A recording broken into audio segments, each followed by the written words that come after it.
Trudeau had to debate as an incumbent. How did he fare in that 10 seconds, actually?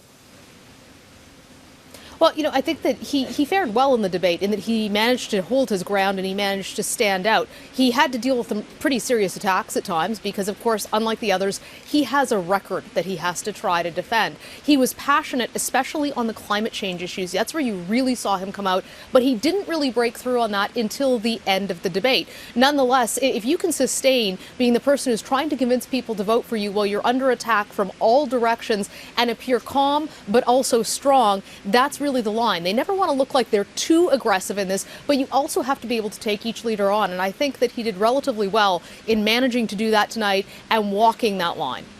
Throughout the campaign, Trudeau has been attacking Doug Ford. Here's another example from tonight.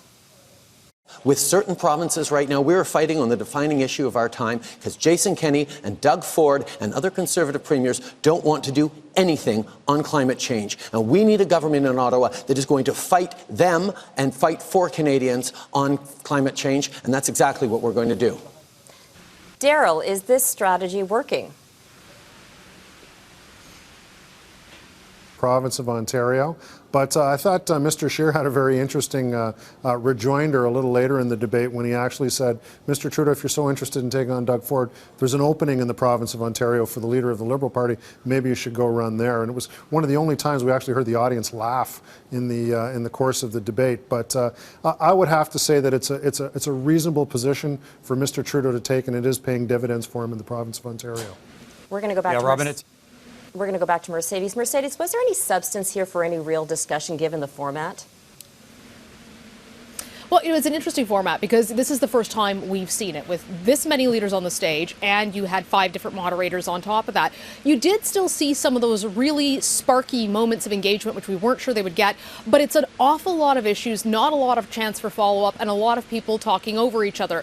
There was, though, I think, more substantive policy discussion tonight than we've seen at significant points in the election campaign, which has been primarily dominated by leaders attacking each other. That was still there tonight, but you had them actually talking about climate change, Indigenous issues, although frankly they skated over a lot of that and turned it into a climate change and pipeline debate. But they actually were forced to start talking a little bit about what they do and trying to differentiate and make themselves more distinct from others. There's been a lot of feedback from voters and viewers who say they're frustrated with sort of nasty mudslinging that's been going on, and there was still tones of that tonight, but you at least had some serious discussions on areas that are of concern to Canadians. Darrell, let's go back to you for a second here. What did you think about the format? A lot of people doing a lot of talking tonight, and that included not just the debaters but the moderators. It was a pretty fulsome crowd, I would say, on the stage.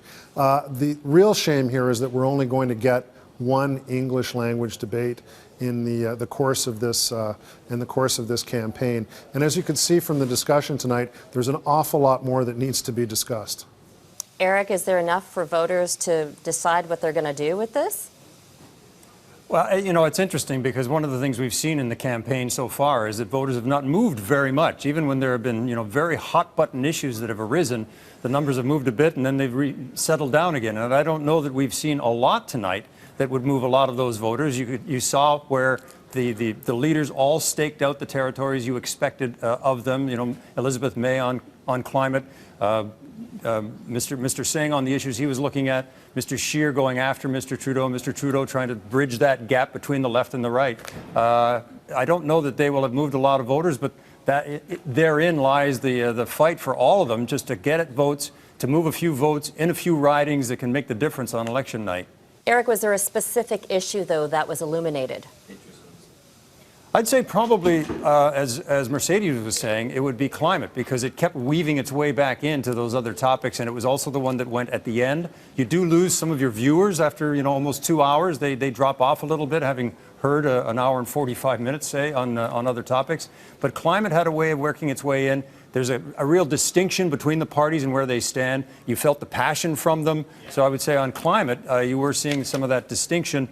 And Darrell, I would imagine that it's where Mr. Scheer must be pleased that he's got a sort of a base of voters he can count on, while the other side is splitting up that vote 3 and 4 ways. Yeah, it's basically a fight among the progressive party options, so the NDP, the Liberals, and the Green Party, over the same issue and the same voters, whereas the Conservatives can kind of stand back a little bit on this one.